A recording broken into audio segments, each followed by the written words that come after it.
O Ministério da Saúde divulgou uma nota onde admite ter recusado as ofertas de venda da vacina da Pfizer-BioNTech, hein? A pasta justificou que a compra não foi feita, pois a pequena quantidade de doses oferecidas causariam frustração em todos os brasileiros. A empresa previa a entrega de 2 milhões de doses no primeiro semestre. Esse número foi considerado insuficiente pelo governo diante da dimensão continental do Brasil. Essa quantidade, porém, é a mesma da vacina de Oxford importada pela Fiocruz na última sexta-feira. Segundo a pasta, a aquisição das doses da Pfizer seria apenas uma conquista de marketing para a produtora da vacina. De acordo com o texto, abro aspas aqui, causaria frustração em todos os brasileiros, pois teríamos com poucas doses que escolher num país continental com mais de 212 milhões de habitantes, quem seriam os eleitos a receberem a vacina. A explicação ocorreu após a divulgação de uma carta enviada pelo CEO da Pfizer, Albert Bourla, pelo portal CNN Brasil.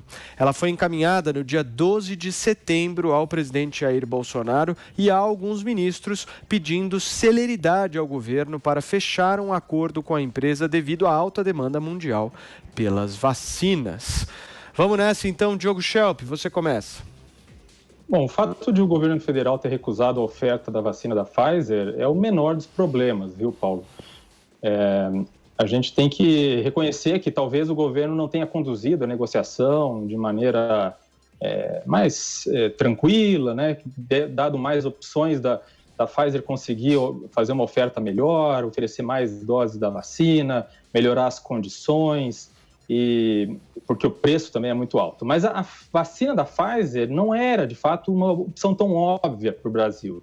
Tem algumas observações ali naquela nota que são verdadeiras. Então, por exemplo, é uma vacina mais difícil de transportar, é mais cara, e na hora da aplicação, esse é um fato interessante, ela precisa que as pessoas que foram vacinadas fiquem em observação para verificar se há reações mais graves, porque a vacina da Pfizer ela tem uma tecnologia mais nova, mais recente, mais moderna, então, portanto, é melhor, mas, por outro lado, é menos conhecida do que, por exemplo, a técnica de vírus inativado, que é a técnica usada nas outras vacinas, mais comuns e mais baratas. Então, pode-se aí dar esse mérito aí para o governo de que talvez tenha sido uma decisão correta tentar fazer uma negociação melhor, o que aparentemente não foi possível fazer.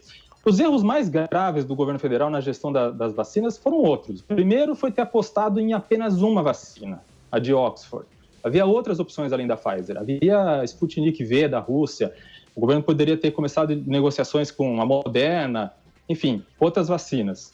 O segundo erro foi ter demorado para reservar um número maior possível, né, um maior número possível de doses com as farmacêuticas o quanto antes. Além disso, o governo federal ele demorou para entrar no consórcio COVAX Facility, que vai fornecer vacinas para os países em desenvolvimento, e só encomendou, dentro desse consórcio, ainda que com atraso, só 10%, né, vacina para 10% da população, quando tinha direito a 50%. O terceiro erro foi ter desdenhado da Coronavac, né, a vacina que foi testada pelo Instituto Butantan, em São Paulo, e até os minutos finais da prorrogação, o governo ficou desdenhando dessa vacina, até que ficou claro que São Paulo ia começar a vacinação antes. Inclusive, a nota do governo federal, em resposta à Pfizer, contém uma mentira, que diz que um dos motivos para não comprar a vacina deles era a de que já tinha um acordo com a Coronavac, com o Instituto Butantan. Naquele momento ainda não havia esse acordo de compra.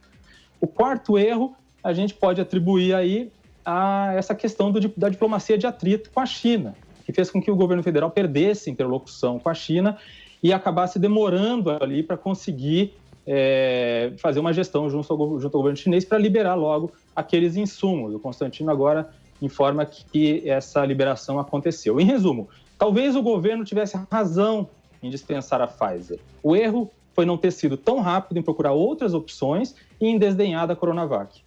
Muito bem, Diogo, eu não sei se você tem essa informação, ou o Marco ou o Constantino, mas nós temos quantas doses aqui garantidas no Brasil? Se for analisar a Coronavac mais a vacina de Oxford, vocês têm esse número? São cerca de 5, 6 milhões, é isso? Se não me engano, chega a 10 milhões Não chega a 10 milhões. E nós temos 212 milhões de habitantes aproximadamente, então nós precisaremos de 424 milhões de doses. Seria isso? Para a população toda, sim. Para a população, se formos imaginar a totalidade da população. Marco, o desafio é grande, né? Tanto de produzir a vacina, quanto de conseguir importar mais. Exato, Paulo. Eu concordo com o Diogo que o governo federal acertou quando refutou a Pfizer. Tem alguns problemas, podemos falar deles depois, mas em relação à Pfizer é importante dizer que foi um acerto. Veja, o Diogo já falou, nós somos um país continental e tropical. A vacina da Pfizer precisa ser transportada a menos 70, menos 80 graus. Então, é um problema logístico considerável para nós aqui. A Pfizer também pediu que o governo brasileiro depositasse no exterior um valor milionário, uma espécie de fundo, para que se alguém processasse o laboratório, o dinheiro da indenização saísse desse fundo. Veja, isso, além de ser um absurdo nesse momento, também é um problema jurídico. Como assim o Brasil vai tirar do seu tesouro, do pagador de impostos, um valor milionário, depositar em outro país? Como é que se ajeitaria isso juridicamente? No mínimo, o Congresso ia ter que se pronunciar. Então, seria uma logística jurídica muito grande também, além dessa questão do transporte da vacina em si. Além disso, qualquer problema no contrato seria regido aí pela lei americana, né? O foro seria Nova York, não seria o Brasil.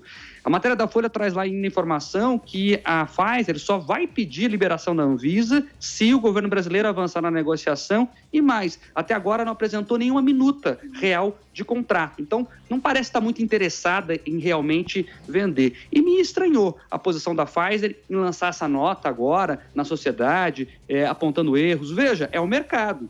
Por mais que seja a vacina, e o momento é muito especial, ainda estamos falando de um mercado que é um mercado bilionário da indústria farmacêutica.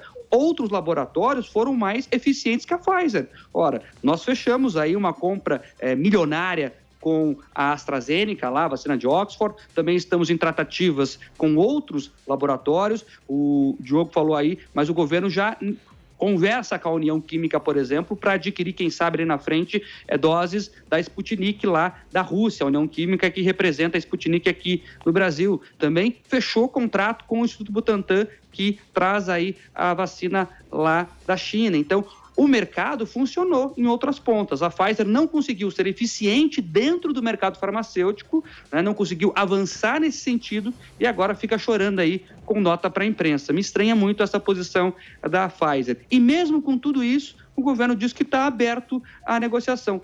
E tem que estar mesmo, tem que seguir negociando até que a Pfizer se adeque aí às condições propostas pelo governo. É uma disputa de mercado, então talvez os dois lados, né, tenham que ceder um pouquinho, mas é importante ir atrás, sim, das vacinas. Além desses laboratórios já colocados, há muitos outros que vão oferecer a vacina. Nós somos um mercado, como o Paulo bem fez a conta aí, de mais de 400 milhões de doses. Então, aquela fala do ministro, que muita gente criticou na semana passada, que daqui a pouco vai ter uma avalanche de vacinas, ela é real e ela vai acontecer daqui a pouquinho. Para terminar, o Diogo colocou aí dessa questão do consórcio COVAX, né, desse consórcio mundial liderado pela OMS.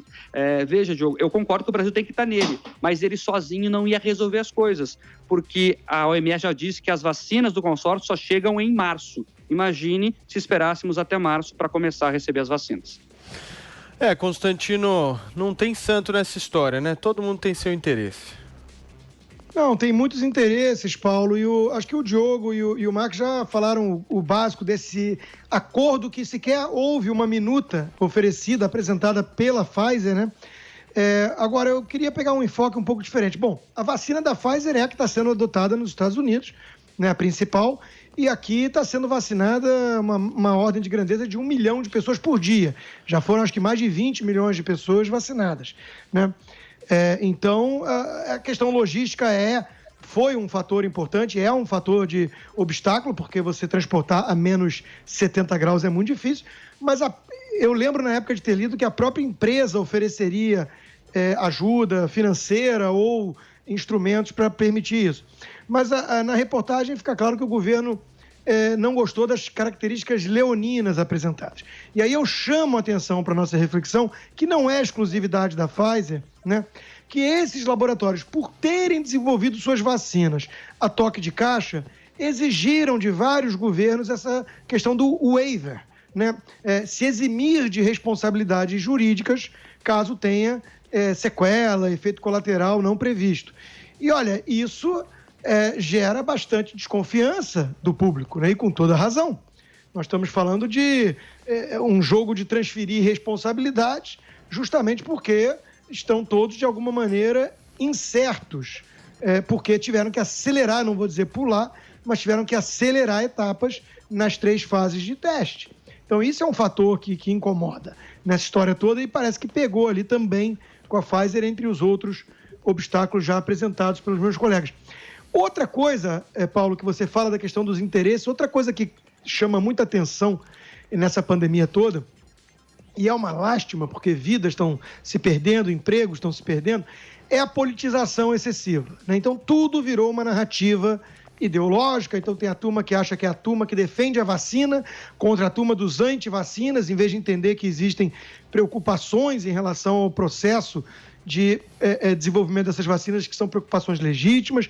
E a questão do tratamento precoce, idem, virou uma questão de time de futebol, em vez de entender que se tem alguma chance de apresentar eficácia, tem que tentar, porque já conhecemos os efeitos colaterais, os remédios são disponíveis, conhecidos, e não faz sentido demonizá-los, né? Então, tudo isso muito politizado. Enquanto isso, Paulo, o ditador socialista da Venezuela, Nicolás Maduro, falou esses dias aí da gotinha milagrosa que ele vai oferecer, né, na Venezuela, gotinha milagrosa. Além disso, temos o governo que segue na linha do Maduro, do Foro de São Paulo, que é a Argentina, também com números péssimos para apresentar em relação tanto à pandemia como à economia, e os nossos formadores de opinião esqueceram da existência da Argentina. Por quê? Porque não se encaixa na narrativa e porque eles precisam pintar o governo federal e principalmente o presidente da República como os grandes culpados. O presidente é um genocida, insensível, negacionista, obscurantista. Isso tudo é narrativa, né? E aí nessa narrativa vale se aliar e dar as mãos àqueles que defendem a Argentina e até a Venezuela, né, para pedir a cabeça e o impeachment do presidente, porque ele seria o responsável. É como se não fosse o Bolsonaro, né? Imagina que fosse talvez um João Dória, o presidente da República, nós não tivéssemos mais de 200 mil mortes. Isso é balela. Primeiro, como o Mark já apontou, o Brasil é o 24º país em morte por milhão de habitantes. Segundo, porque São Paulo, né, é o pior estado no Brasil em termos absolutos e em termos relativos está bem ruim também. Então, tudo isso é narrativa política e isso está cansando aqueles que estão preocupados de fato